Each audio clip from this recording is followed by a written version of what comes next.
দিদা। আরে কাজ যাবি রে? দিল্লি যাচ্ছি রে ভাই। কি জন্য রে ভাই? নরেন্দ্র মোদীর সঙ্গে দেখা করতে যাচ্ছি রে ভাই। কি জন্য? কেন তুই জানোনি?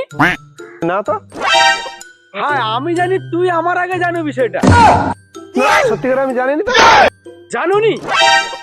আরে সে যে আমাকে যে ভারতবর্ষের যে সে যে হাসিনা বাংলাদেশের প্রধানমন্ত্রী আছে, এটা জানো তো? সে তো নরেন্দ্র মোদী তো তাকে তো আমার ভারতবর্ষে রাখছে, এবারে সে তো তাদের যে সরকার ইউনিয়ন, সে তো তাকে ফেরত চাইছে। এবারে আমি হঠাৎ ঘুমিয়ে আছি, ভোর 4টার সময় নরেন্দ্র মোদী ফোন করছে, আর প্রদীপবাবু তুমি কোথায় আছো, আসো। আর সে তারা হাসিনাকে ফেরত চাইছে, তুমি না আসা পর্যন্ত আমরা কোনোভাবে কোনো কিছু সমস্যার সমাধান করতে পারছি না। আর তুই তো জানু যে যত ভারতবর্ষের যত সমস্যা বড় বড় ঘটনা ঘটে সব আমাকে গিয়ে সমাধান করতে হয়, তাই আমি দ্রুত বেরিয়ে যাচ্ছি। আজকে অমিত স্যার বাড়িতে হচ্ছে মানে পার্টি হচ্ছে, আমাকে নিমন্ত্রণ করেছিল মাংস খেতে যাওয়ার জন্য। কিন্তু আমি বললাম যে না, আমার সময় টময় হবে না, ঠিক আছে। সেই জন্য এখান থেকে আমার এই লঞ্চটাকে আমি পাঠাচ্ছি, 1 কিলো মাংস পাঠিয়ে দেবে বলেছে। হ্যাঁ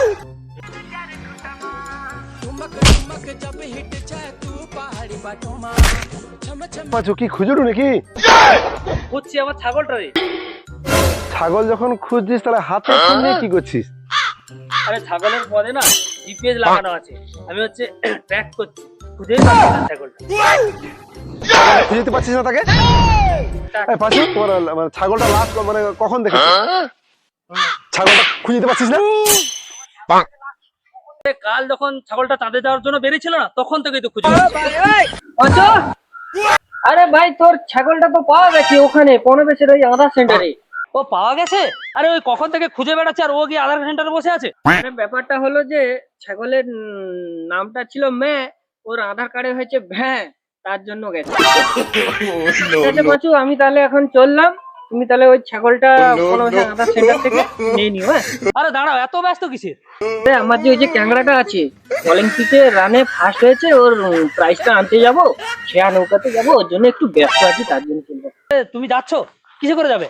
ওই প্যারিসে যাবো নৌকোয় করে প্রাইজটা আনতে। তো আমি তাহলে তোমার সঙ্গেই যাবো, চলো। ঠিক আছে, আমার ম্যানেজারের সঙ্গে ভালো ভালো আছে, যোগাযোগ করে দেবো। আচ্ছা ঠিক আছে ঠিক আছে ঠিক আছে।